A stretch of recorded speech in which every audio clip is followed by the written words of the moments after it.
Hello and welcome to Clearview Television. We're reaching you live from Nigeria's capital city, Abuja. First, the headlines.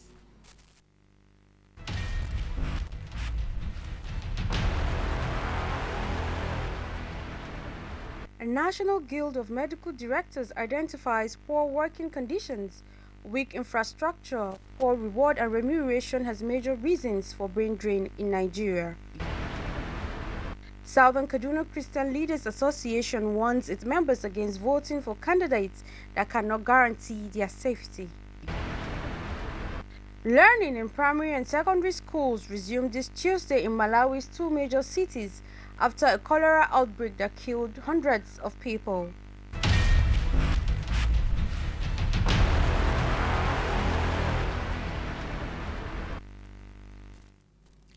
I am Florence Joshua with these and more. The National Guild of Medical Directors has identified poor working conditions, weak infrastructure, poor reward and remuneration of health workers as reason why Nigeria is losing hundreds of healthcare personnel to brain drain. The statement was disclosed in a communique issued at the end of the annual general meeting with the theme Human Resource Management for Healthcare, Challenges, Strategies and Opportunities, signed by its president, Raymond Kuti. They noted that the solutions to mitigate or reverse brain drain among healthcare workers in Nigeria must be practical and systematic. The NGMD further urged government at all levels to create a safe and enabling environment, providing generous incentives that will make it attractive for doctors and other healthcare workers who have left the country to desire to come back home. The Southern Kaduna Christian Leaders Association has advised the people of the zone to vote for only candidates that will salvage the region from insecurity and economic instability leveling the area. Speaking during the 21st Southern Kaduna Prayer Summit held in Kafanchan, chairman of the association, Apostle Emmanuel Kure, urged the electorate not to vote along religious or ethnic lines. Kure appealed to the people to be more strategic in choices of candidates in the general elections. And from our interactions with almost all the political parties, we have come to the following decision. Number one, Southern Kaduna will not vote anyone, any governor or president that does not know us by name and does not have a history or a sense of what we have suffered for more than the last 30 to 40 years. Since the 70s, we are bigger than 12 states, and we have a voting capacity that is as high, if not higher, than 18 states. Yet it's mud houses we have to show for our sacrifices. So we have told our people that this year we won't vote en masse anyhow. We will vote deliberately by choice. People who will break that jinx for us and take us to the next level as a people. We should seek to elect leaders that will protect this land. We have suffered sufficiently in the hands of bandits and people who have made life very uncomfortable for us generally in this area. And we want to have peace because we have not offended anybody, and we don't see any reason why we can't sleep with our two eyes closed. So we want leaders who see us as human beings, who are ready to give us and provide security for us and our properties. We also hope that most of those villages will return before the proper election date. But INEC assured us that they are doing something about it. So we will keep the pressure on INEC to ensure that nobody is disenfranchised because of insecurity and displacements. I want to call on them to do everything possible to collect their voters' card, because their cards are the strengths that they have to be able to change the government that they don't like and bring in the government that they want. We're here to pray for the peace of Southern Kaduna. We're also here to pray for God's intervention to direct us to choose leaders that God has bestowed upon us. The Southern Kaduna person has been neglected by the present government, in all areas, and I mean in all areas. I take full responsibility for saying this.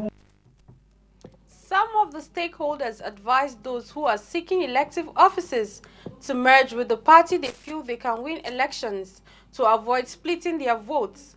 The essence of the summit is to unite the Christian faithful and foster peace and unity among diverse groups in the area that have been engulfed in violence for over a decade.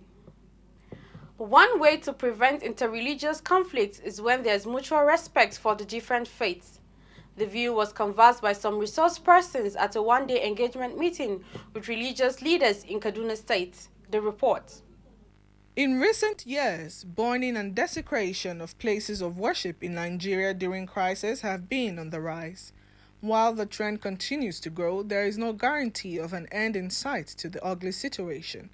The Cardinal Onaikon Foundation for Peace in partnership with the Crime Prevention Initiative is engaging young religious leaders in Kaduna on their role in protection of worship centers. If such places of worship are being protected, I believe and strongly believe that we'll have a peaceful society and we can coexist. And we cannot achieve this by assuming or by isolating. We must all come together as young persons, talk on issues that are very important to us. Why are places of worship vulnerable to attacks? Resource persons at the forum are of the belief that places of worship are vulnerable to attack because of its easy accessibility. We are human beings before we had our religious affiliations, and so holy places should be kept sacred because they are of significance to the people and their religious beliefs. One of the reasons why some youths engage in this type of thing, or they are vulnerable to be used as a tool by some of these mischievous people, is because they don't know about other religion. They have not lived with other people's religion. They live on people's narrative about, other religion. So when they are enlightened, when they know the right thing that they should be doing, they will avoid all this kind of a thing. They will avoid being used for some people's selfish interests. Some clerics promise to take it upon themselves to sensitize their followers in their communities on the need to protect worship places. I will step this engagement down to my followers to tell them more important about the protection of the places of worship. The seminar has as its theme the role of young religious leaders in protection of holy sites and religious places of worship. The Imo State government has denied having anything to do with the attack on the Akokwa country home of the spokesperson of the Coalition of United Political Parties, CUPP, Ikenga Ugochinyere. Recall the CUPP spokesman lost his uncle and two others in an attack held over the weekend at Umukwegu Okoka in Idieto North local government area of Imo State. The report.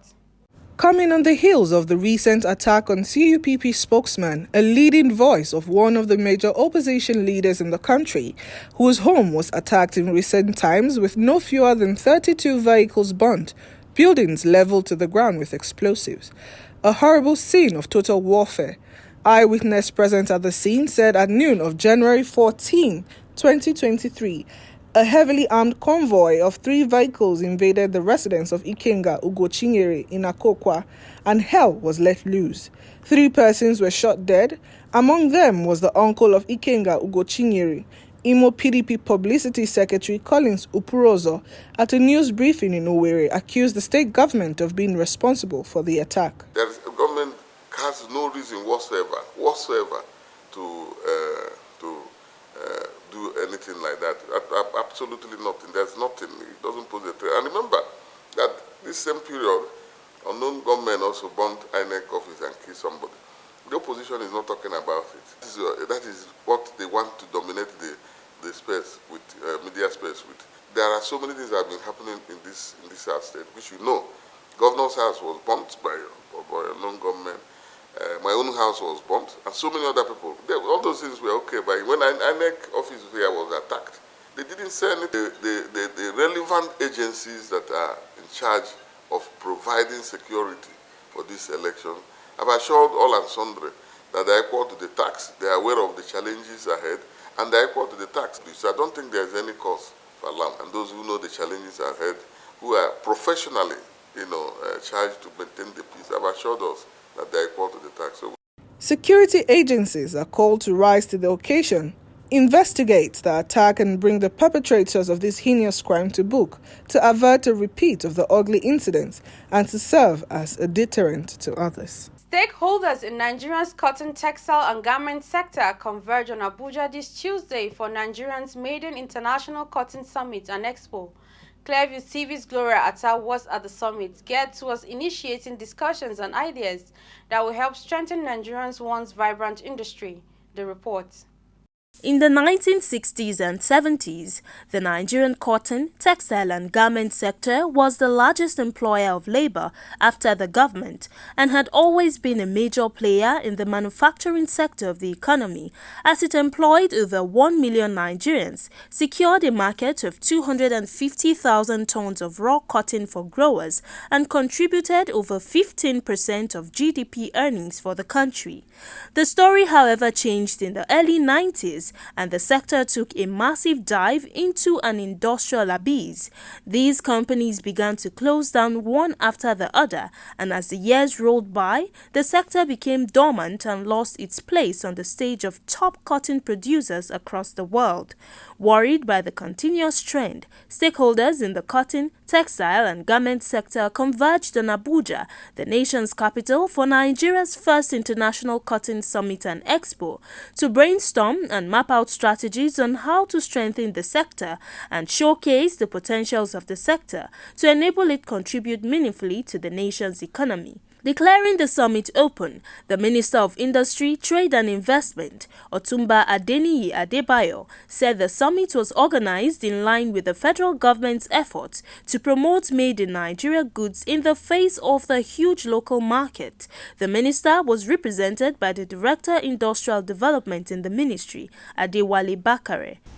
I therefore urge the stakeholders in the cotton, textile and garment industry, which is a very critical sector of our economy, to utilize avenues such as this to generate ideas in order to revamp the sector for increased income, revenue, and foreign exchange earnings.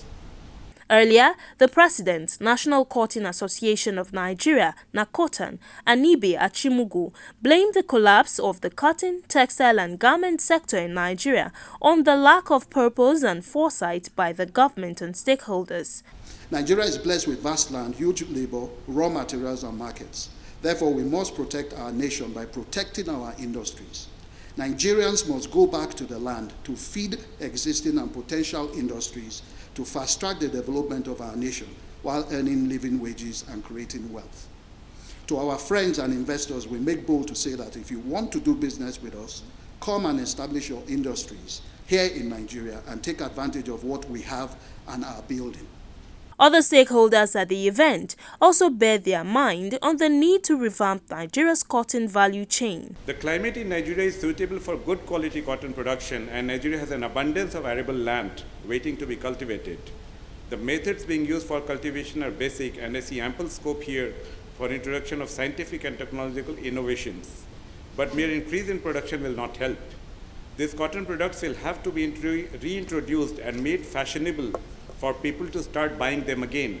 We used to have more than 300,000 workers working in the industry, but today we have less than 20 working in the industry. This is very, very sad for us in this country.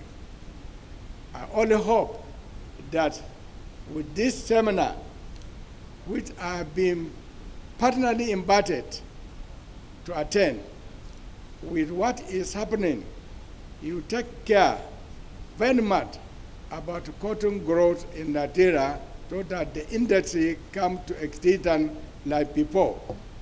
The Council is also aware of some of the emerging challenges to the sector and is poised to collaborate with the NACOTAN to face squarely these challenges so as to reposition Nigeria as a leading manufacturer and exporter of cotton and cotton-related products and value chain.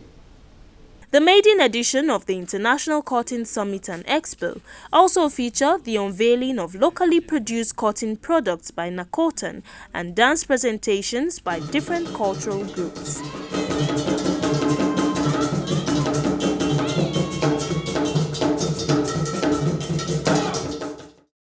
Gloria Atta reporting for Clearview Television. If you're just joining us, you're watching the news on Clearview Television. Stay tuned, don't go away.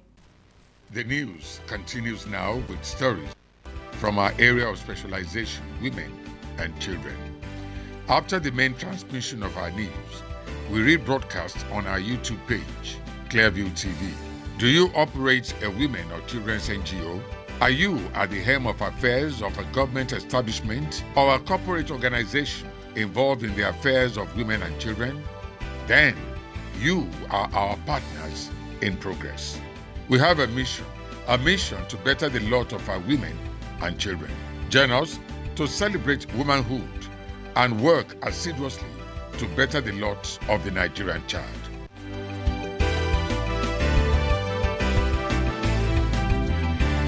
This is our mission. Welcome back.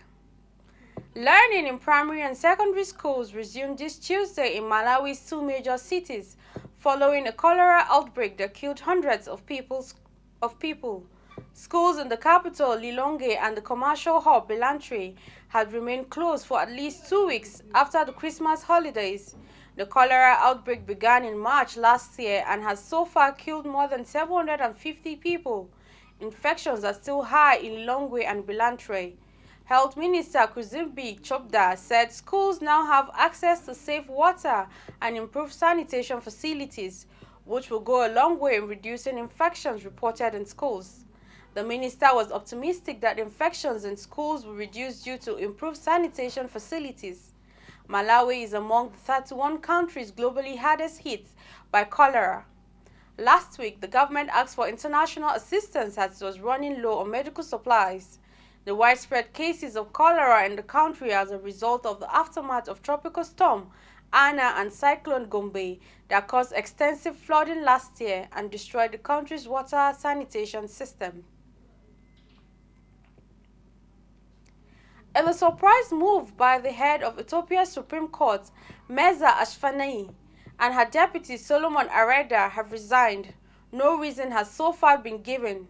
Judge Meza, a former women's rights activist, was appointed Supreme Court President in 2018 in a move that was seen as testament to the reformist agenda of Prime Minister Abiy Ahmed when he took office in the late 1980s and early 90s, as she was the judge in Ethiopia's High Court. Later, she founded the Ethiopian Women Lawyers Association to help women in need of legal advice. One of the most famous cases in which she was involved was made into a movie with Hollywood star Angelina Jolie serving as executive producer. She has been replaced as Supreme Court President by Tewodros Merhet, a legal academic whose appointment was approved by the country's lower court House of Parliament this Tuesday. A Brazilian pastor and his wife have reportedly died while trying to rescue their 13-year-old son, Ian, from drowning. The pastor and wife, identified as Filiberto Sapiano and Inelda, were said to have been on a family outing at Kamakari Beach in João Pessoa in the state of Paraíba when they noticed their son struggling in the water. In an attempt to save the teenager, the couple had jumped into the ocean. Unfortunately, the parents failed to reach their son in the river. The son, Ian, was however rescued by local fishermen and a family member who then went back for the boy's parents and pulled them into their boat. Filiberto, 43, and his wife, 42, were provided CPR by paramedics before they were declared dead at the scene of the incident. And that's the news, but before we go, a recap of the top stories.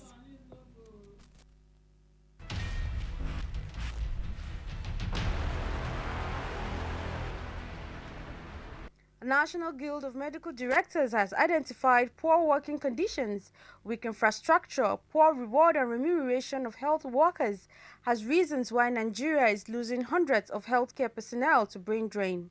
This position was disclosed in a communique issued at the end of its annual general meeting. Southern Kaduna Christian Leaders Association has advised the people of the zone to vote for only candidates that will salvage the region from insecurity and economic instability bedeviling the area. The Christian leaders spoke during the 21st Southern Kaduna Prayer Summit held in Kafanchan. We also told you that learning in primary and secondary schools have resumed this Tuesday in Malawi's two major cities following a cholera outbreak that killed hundreds of people. Schools in the capital, Lilongwe, and the commercial hub, Lantry, had remained closed for at least 2 weeks after the Christmas holidays.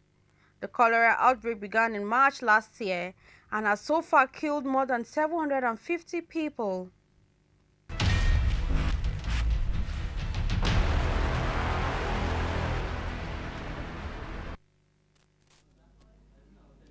Remember to like us on Facebook, Clearview Television.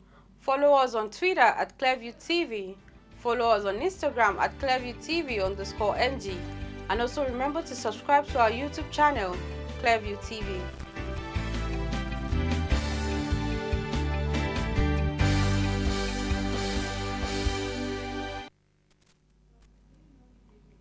Thank you for watching. I am Florence Joshua.